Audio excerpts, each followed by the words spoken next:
Welcome back to the new episode of Nazariya the Vision.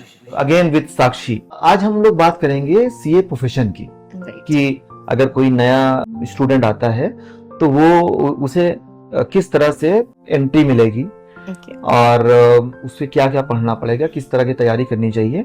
तो सबसे पहले हम शुरू करना चाहते हैं कि प्रोसेस की कोई स्टूडेंट आना चाहता है तो वो कैसे हमारे प्रोफेशन में एंट्री कर सकता है। Hey there. So, you're thinking about becoming a chartered accountant through ICAI? Well, buckle up because it's one tough nut to crack. First off, let's talk about the Institute of Chartered Accountants of India. Founded in 1949, ICAI is one of the most prestigious accounting bodies in the world. It's known for its rigorous training and tough exams. Seriously, the pass rate is often below 10%. Now, why go through all this? Because chartered accountants from ICAI are globally recognized and in high demand. Whether you want to work in India or abroad, ICAI's qualification opens doors everywhere.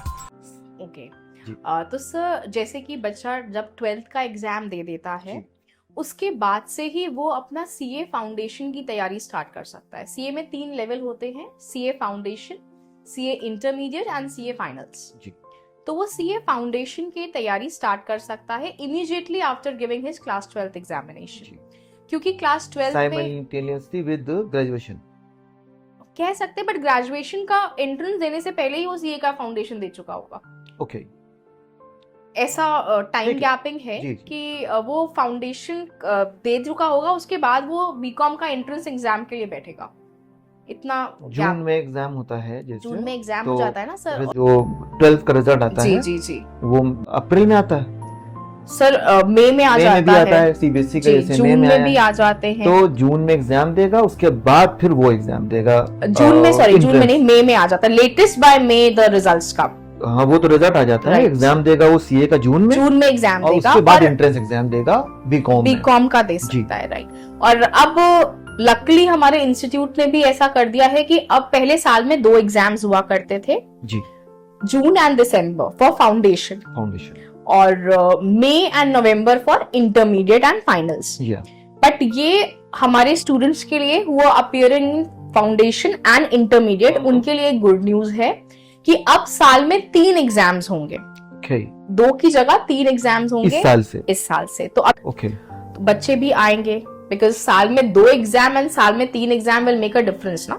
Direct entry अब खत्म हो गई है graduation के बाद से। जी sir, अब वो सब नहीं, आप अपना फाउंडेशन ग्रेजुएशन के बाद भी करना है तो भी फाउंडेशन दीजिए। जी आपको फाउंडेशन एग्जाम पास करने के बाद फिर इंटरमीडिएट पे आप जाते हैं। ट्रेनिंग सर बाद में होती है आपकी, ग्रुप 2 आप इंटरमीडिएट में दोनों ग्रुप देने के बाद आप सीए फाइनल्स एक ग्रुप पास करने के बाद नहीं, पहले ऐसा था, बट अब आपको बोथ द ग्रुप्स क्वालिफाई करने हैं and then you proceed for your articleship training. Period will be 3 years. 3 years. हाँ, तो अब ये तो एक्सपेंड हो गया, ज्यादा वक्त हो गया। 2.5 इयर्स भी है सर। 2.5 इयर्स के बाद आप एक एग्जाम भी दे सकते हैं।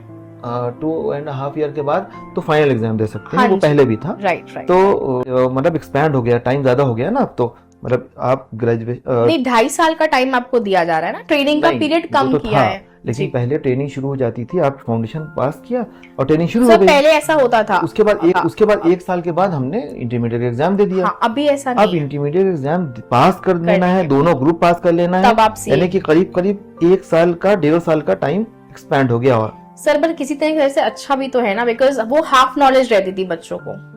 अच्छा, फाउंडेशन में अभी वही सब पेपर्स हैं, फाउंडेशन में पेपर है, लेकिन वो ऑब्जेक्टिव और सब्जेक्टिव में चेंज आ गया है। ओके, अब सब्जेक्टिव भी हो गया है। Should we come to that? और हाँ, नहीं सब्जेक्टिव तो पहले था ही। ऑब्जेक्टिव है ना, 2 पेपर ऑब्जेक्टिव है। तो कौन से? मैथ्स और इको। इकोनॉमिक्स ऑब्जेक्टिव हो गया। हाँ, इकोनॉमिक्स ऑब्जेक्टिव है। तो वो ग्राफ वगैरह कैसे बनाएंगे? कुछ बनाना ही नहीं है बच्चों को, बस बताना है। आप बता देंगे कि कौन सा ग्राफ है। हाँ, बताओ। हाँ, राइट। तो ये ऑब्जेक्टिव हो गया। ये दोनों, ये ऑब्जेक्टिव है, पूरी तरीके से ऑब्जेक्टिव है। बहुत स्कोरिंग पेपर है, मैथ्स और इकोनॉमिक्स। स्टैटिस्टिक्स और मैथ्स दोनों है। हाँ, वो सब हो गया। और mercantile law and account subjective है। ओके, इस तरह से कर दिया गया है। तो फाउंडेशन हो गया।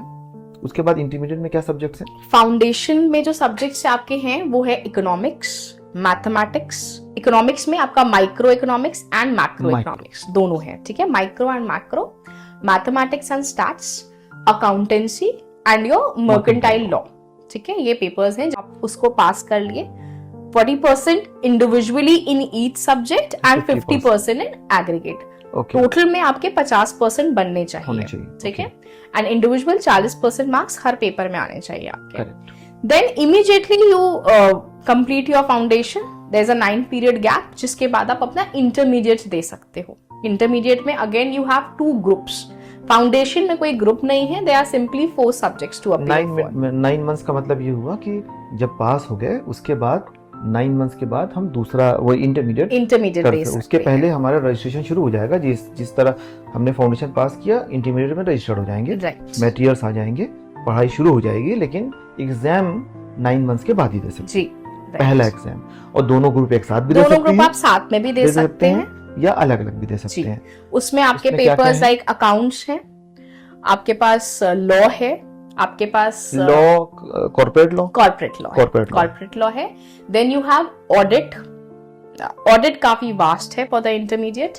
दे हैव ऑलमोस्ट एवरीथिंग जो सैप है वो पूरा कवर्ड है एंड डिस्क्रिप्टिव है, काफी प्रोफेशनल एथिक्स भी है उसमें, प्रोफेशनल एथिक्स भी ऑडिट में आ जाते हैं, कोड ऑफ कंडक्ट है उसमें, ठीक है। तो audit is very vast, comprising of all the standards on auditing, जितने भी स्टैंडर्ड ही हैं इंटरमीडिएट लेवल पे एसेज ही हैं। वो अकाउंट्स में आपके Ind AS and accounting standards दोनों हैं। तो अकाउंट्स में वो चीज है, बट अकाउंट्स में क्या है? इंड एएस है आपका, ऑल द इंटरनेशनल स्टैंडर्ड्स जो है, एंड अकाउंटिंग स्टैंडर्ड्स भी हैं, जिसमें और आपके जैसे अमालगमेशन है और होल्डिंग्स हैं, ऑल दैट। तो accounts all the examination will be taken as subjective. हाँ, ये सारे सब्जेक्ट ऑल पेपर्स। इसके बाद कोई ऑब्जेक्टिव नहीं, ऑब्जेक्टिव का ऑप्शन आपको सिर्फ फाउंडेशन एक ग्रुप हो गया, इसमें आपने अकाउंटिंग के फंडामेंटल्स जान लिया और कॉर्पोरेट लॉ का फंडामेंटल्स जान लिया। सेकंड ग्रुप में आपके ऑडिट है, देयर इज अ पेपर। अच्छा, ऑडिट इज सेकंड ग्रुप में क्या था? अकाउंट्स लॉ है आपका। सेकंड ग्रुप में आपका ऑडिट है, एक पेपर आया है नया पेपर, अकाउंट्स, कॉर्पोरेट लॉ, और 2 सब्जेक्ट हुए फर्स्ट ग्रुप में। हाँ, इनकम टैक्स भी है, इनकम टैक्स, डायरेक्ट टैक्सेशंस भी है। Okay, then you have a paper in the second group which is SM and FM, strategic management and financial management. It is in intermediate second group में है। तो it was in final, right. अभी ये FM and SM is in intermediate group 2। तो FM तो normally जो financial management का हमारे सीए फाइनल में हुआ करता था, ब्रेक इवन है या स्ट्रेटेजिक मैनेजमेंट भी उसमें हुआ करता था, स्ट्रेटेजिक मैनेजमेंट उसमें हुआ करता था, but now institute had come up with a very good syllabus, I can say. पहले क्या सिलेबस हुआ करता था, it was more of a theory based, theoretical, bookish, you know, all the theories of the हमारे economist की theories हुआ करती थी, जिसको हमें समझना पड़ता था। But now it is more of a practical oriented paper. Practical oriented in the sense कि आपको पता होना चाहिए कि देखिए सीए का जो करिकुलम बना है ना, it is very beautifully designed. It is designed in a manner कि once you complete this course, you are not just a chartered accountant, you are a wonderful person, you are a beautiful entrepreneur in your own self. आप एक बहुत allrounder बन के निकलते हैं जब आप ये कोर्स करते हैं। क्यों मैं बताती हूँ, बिकॉज फाउंडेशन में आपने क्या सब्जेक्ट पढ़े? Business economics. बिजनेस इकोनॉमिक्स में क्या है आपका भाई? डिमांड कैसे होती है, सप्लाई कैसे होती है, प्रोडक्शन थ्योरी, कॉस्ट की थ्योरी। आपने क्या देखा, आप प्रोडक्ट का कुछ कॉस्ट बना रहे हो, कॉस्टिंग क्या है, आपने कॉस्टिंग भी पढ़ी है इंटरमीडिएट में। जर्नी ऑफ द सिलेबस या curriculum designed in this CA course, it is like आपको पहले ग्रुप में मैथ्स पढ़ाई गई, स्टैट्स पढ़ाई गई। मैथ्स बिजनेस मैथ्स है, जो कि एक नॉर्मल आपको इतनी मैथ्स आनी चाहिए, इट इज एक्सपेक्टेड के लिए। हाँ बिल्कुल, इतनी नॉर्मल मैथ्स आपको आनी चाहिए। Statistics, why statistics? Because once you grow up, आपको डेटा एनालिसिस करना आना चाहिए। भाई आजकल हर बंदा इन्वेस्टमेंट कर रहा है, शेयर्स में इन्वेस्ट कर रहा है, स्टॉक मार्केट में बड़ा इंटरेस्ट है, तो डेटा एनालिसिस आपको करना आना चाहिए। नोइंग कि कहां, where is my you know figures moving, ठीक। तो ये आपने सीख लिया। Then accounts. भाई अकाउंट्स हर एक बंदे को अपनी फिस्कल रिपोर्ट बनानी आनी चाहिए।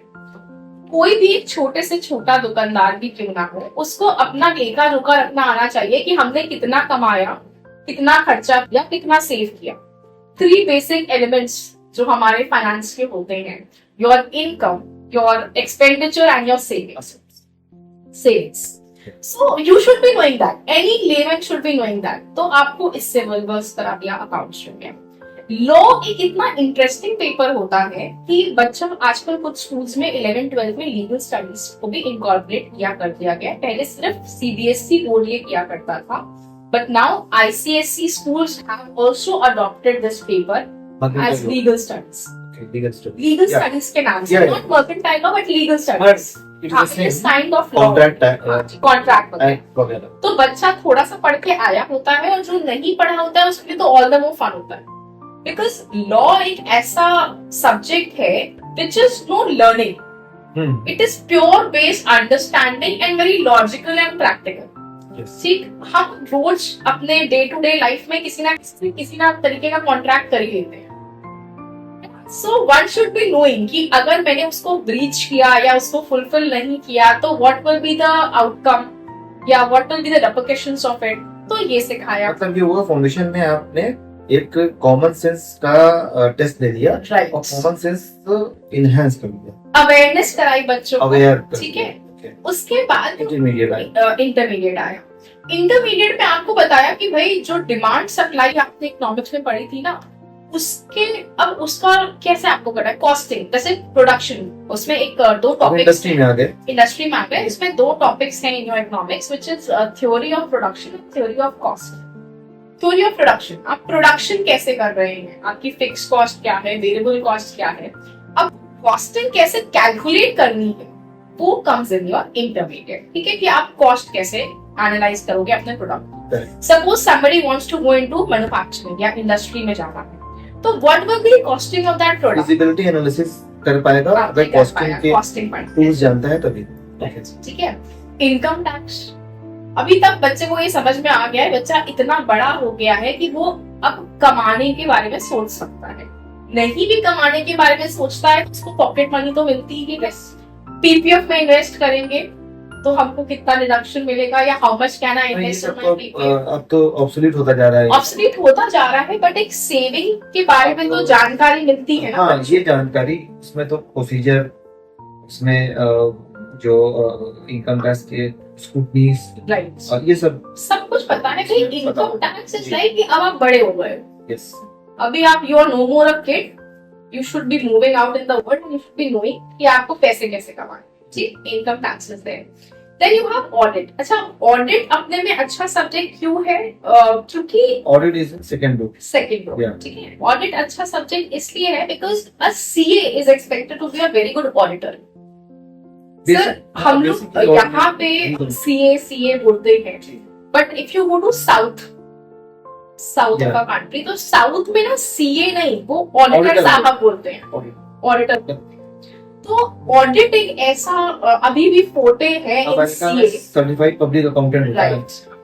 तो एक ऑडिट हमारे सीए में ऐसा एक ऑडिटर मतलब हो गया पब्लिक अकाउंटेंट। यस, तो और अभी भी सीए के फोटे एक ऑडिट है ही है कि ये ऑडिट जो है वो सिर्फ सीए कर सकता है और कोई नहीं कर सकता। तो ये एक हमारा यूएसपी है। ऑडिट में हो गया कि ऑडिट के जो फंडामेंटल्स है, सारे स्टैंडर्ड्स हैं, कैसे ऑडिट करना है, इसके साथ-साथ कोड ऑफ कंडक्ट और एथिक्स।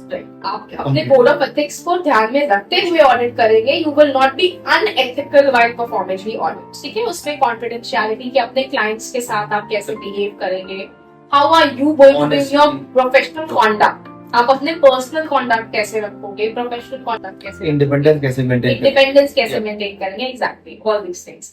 ठीक है, तो बच्चे ने ये सीखा। फिर उसने और क्या सीखा? अच्छा, एसएम बहुत इंटरेस्टिंग पेपर है।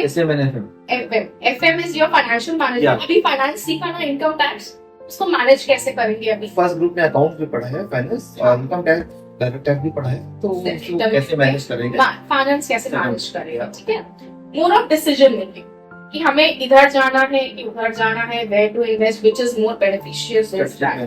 ये एफएम में। स्ट्रैटेजिक मैनेजमेंट में वो आपको बताते हैं कि आप किस तरीके से अपना बिजनेस मैनेज कर सकते हैं। because we see lot of entrepreneurs coming up, lot of अब तो हमारे गवर्नमेंट ने भी बोला हुआ है कि youngsters you come up with good idea और हम सिर्फ फंडिंग करेंगे, है ना, अच्छे अच्छे आइडियाज चाहिए, जैसे कि what you call startup start करने के लिए एंड ऑल दैट। तो और लोग जानते हैं बहुत क्रेज है बिजनेस का, and CAs are very good business people. क्यों? इसी रीजन से, बिकॉज एक तो उन्होंने बिजनेस इकोनॉमिक्स पढ़ के आए हैं पहले, स्ट्रेटेजिक मैनेजमेंट में they tell you how to manage your business, what are the strategies which you have to adopt in your business. Proactive strategy, reactive strategy. Proactive is like you are thinking from before कि हमको ये business करना है, I am seeing its future, it has a very bright future. Reactive, अच्छा उसने ऐसा किया, मैं ऐसा करूंगी तो मुझे भी ये profit मिलेगा, ठीक है। So strategic management जो अब आया है, it is very practical. और अगर बच्चा उसको प्रैक्टिकली समझता है, in spite of just taking it as a syllabus, कि रट रहे हैं, पढ़ रहे हैं, and just writing in the examination, अगर उस माइंडसेट से बच्चा ना पढ़े and they take it to a very practical base कि भाई ये वाकई में हमारे बिजनेस में काम आने वाला है, तो he will do wonder, trust me. ये हो गया इंटरमीडिएट, ठीक। नाउ कमिंग कोई सब्जेक्ट बचा नहीं, कॉस्ट हो गया, अकाउंट्स हो गया, इनकम टैक्स हो गया, एफएम हो गया, एसएम हो गया, ऑडिट हो गया, all done, right. Then finals में हमारे पास अच्छा बच्चा काफी, और इंटरमीडिएट के लेवल भी थोड़ा सा ऊपर है, it is not the same as foundation. Foundation में वो एक बेसिक लेवल चेक करते हैं बच्चे का कि क्या बच्चा इतने सब्जेक्ट्स को, इतने क्लोज वेंचर को ऐसे कैसे मैनेज कर सकता है। Common sense basically your to retain, it is more of retaining in your mind कि ये चीजें हैं, just focus, it checks your focus and your sincerity कि बच्चा सिंसियर है, भैया उसको पता है जो सब्जेक्ट्स हैं, they are doing it. Intermediate में उसने हर चीज का फंडामेंटल बच्चा 12th से आया है, हम थोड़ा फिलक्कड़ बच्चा है, सारे सब्जेक्ट्स का उसने फंडामेंटल जान लिया, अच्छे से जान लिया। और हालांकि इंस्टीट्यूट ने ऐसा बोला हुआ है कि हम अभी बोला था बिफोर द एग्जामिनेशन कि I will be making paper of audit and SM like practical approach.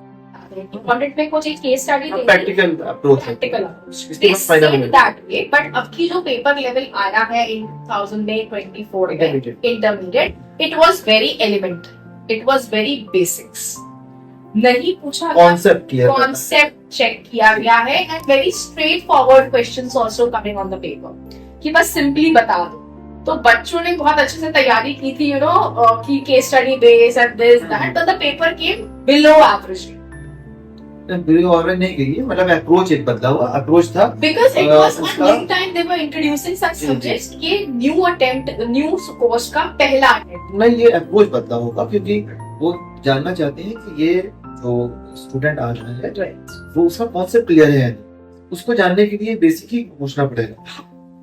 तो इंटरमीडिएट लेवल तक भी हम कह सकते हैं कि अगर बच्चा सिंसियर है और कॉन्सेप्ट समझ रहा है, कॉन्सेप्चुअल स्टडी है जी, तो वो will be able to crack. उसके बाद फिर foundation is finals is again a level, अब यहाँ पर डीप स्टडी हो गई, डीप स्टडी, एनालिटिकल अप्रोच यहाँ पे जी।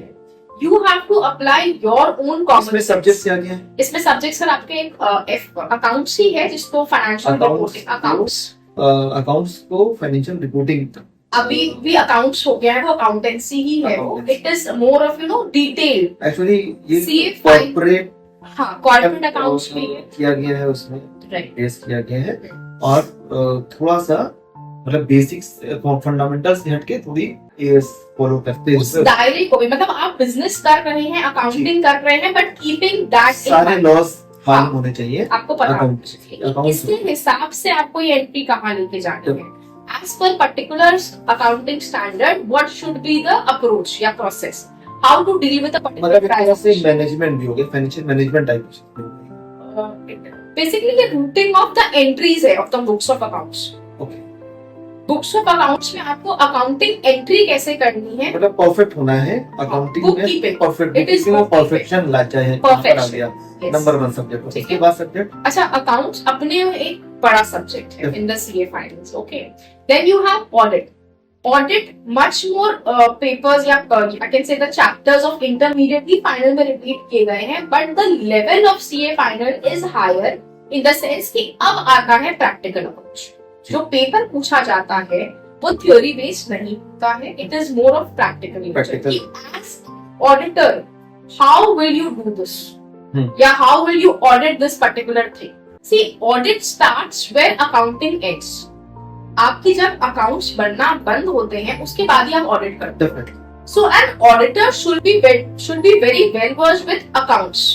जब उसको पता होना चाहिए कि अकाउंटिंग कैसे हुई है तभी तो उसकी ऑडिट कर पाएगा. भाई ऑडिट में क्या करेगा, उसको ये तो पता हो कि उसकी एंट्री सही भी है कि नहीं है, तो he himself should be knowing the accounting entry.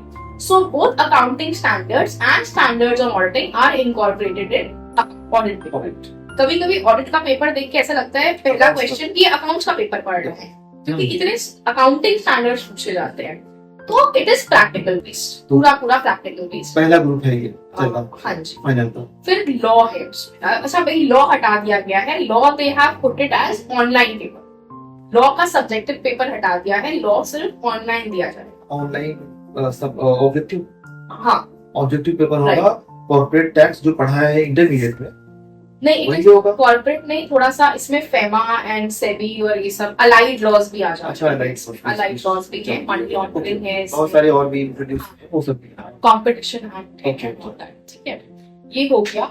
And एक उन्होंने बड़ा इंटरेस्टिंग पेपर रखा है, ओपन बुक एग्जामिनेशन, जिसको ये हम लॉ बता रहे हैं कि सेल्फ बेस्ड एग्जामिनेशन में भी बच्चे को देना है. कि आप सेल्फ बेस्ड एक सेंटर असाइन किया जाएगा फ्रॉम द इंस्टीट्यूट, वहां जाके आपको ये ऑनलाइन पेपर देना है लॉ का. ठीक है. देन आपको क्या करना है, एक ओपन बुक एग्जामिनेशन होता है, उसमें बच्चे को, और ये 3 आवर्स, बाकी सारे पेपर्स 3 आवर्स के होते हैं, ये 4 आवर्स का पेपर होता है. ये ओपन बुक एग्जामिनेशन में क्या होता है, the child has to carry the book, और वो जो क्वेश्चन आया है उसको बुक खोल के आंसर लिखना है. All the subjects.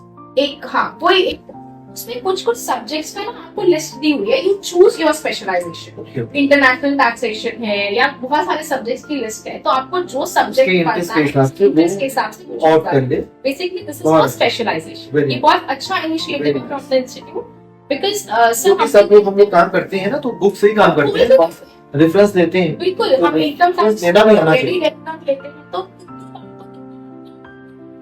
उस सेक्शन ही नहीं ढूंढ पा रहे हैं बुक में, एकदम. तो एटलीस्ट बच्चे को ये तो पता हो कि इस पढ़ने पे क्या है और सेक्शन कैसे शुरू में प्रैक्टिस में आता है कोई, तो ये चैलेंजेस होते हैं उसको. बिल्कुल चैलेंज होते हैं. बुक को रिफर करना, तो बुक रिफर करना सिखा रहे हैं. बहुत अच्छी बात है. आर्टिकल्स को यही बोलते हैं कि वो रेडी लेक्चर लेकर आओ या लॉ लेकर आओ और बेयर एक्ट लेकर आओ, उससे देख के बताओ मुझे. उसी में उसको 15-10 मिनट में वो पढ़ने ही पलटने लग जाएगा कि कहां पे मैम ये सेक्शन की वो सेक्शन. ये अच्छा initiative. Okay, examination is basically now you have to be very street smart. आपको पता होना चाहिए कि कहाँ से आपको मिलेगा क्या. हम गूगल सर्च भी करते हैं तो हमें ये पता होना चाहिए कि अप्रोप्रिएट इन्फॉर्मेशन कौन सी लेंगे, because there are thousands of information line. हाँ, कीवर्ड सही यूज करना है. It is to make the person smart enough to know which which knowledge to take.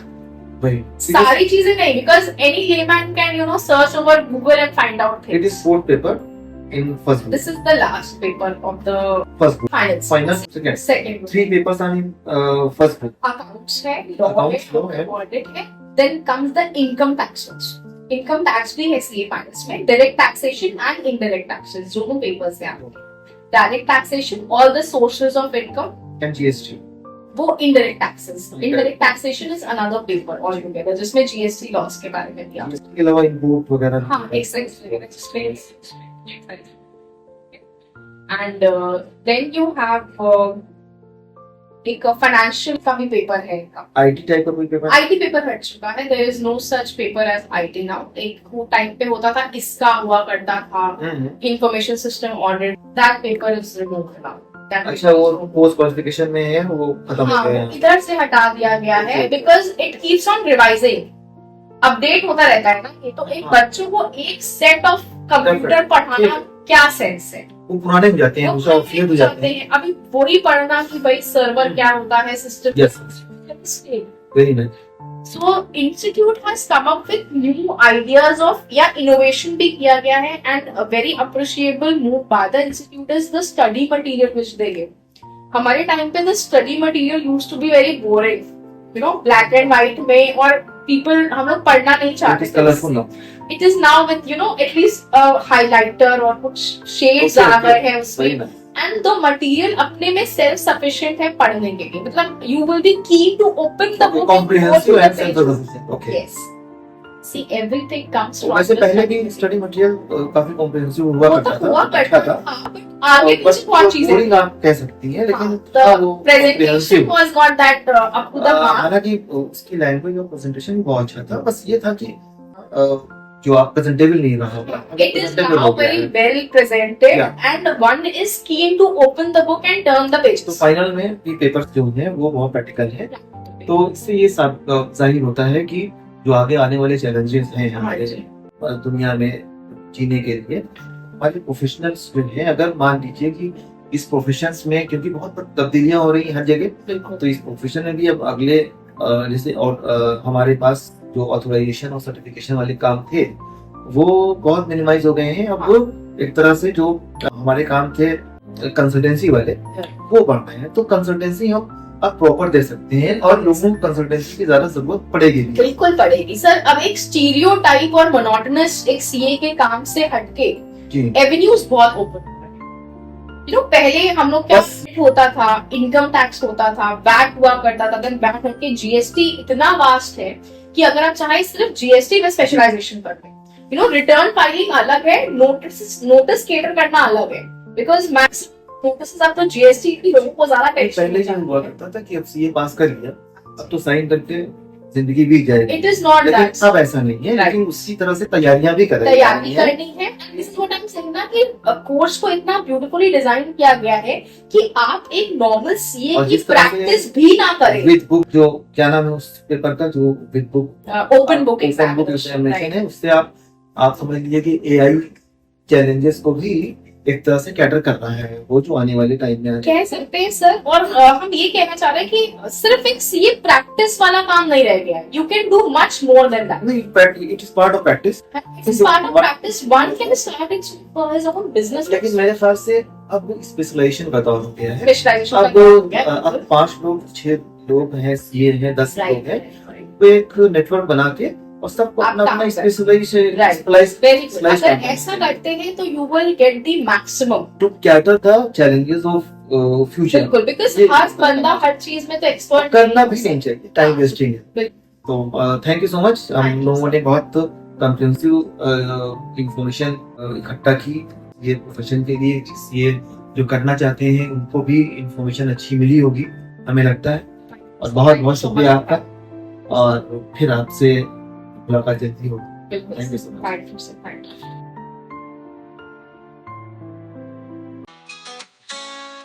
देखा ना नया ख्वाब हमने ठान ले, इल्म के मोती जहाँ बिखरे हम वहाँ चले, कहानी बदलेंगे नई राहों पे चलेंगे, जिंदगी की रोशनी में हर रंग खिलेंगे, माहौल की हिफाजत हमारे दिल की बात, साफ हुआ और पानी खुशहाली की रात, मतवाज़िन रहेंगे कुदरत का साथ देंगे, सबसे बात की जिंदगी हम खूब बातेंगे, नज़रिया ये ख्वाब हमारा, इल्म की रोशनी में मुस्तक़बिल हमारा, साथ चले सब लोग यही है पैगाम, नज़रिया जिंदगी बनाए नए अंजाम, तालीम का चिराग जलाएंगे हर सो,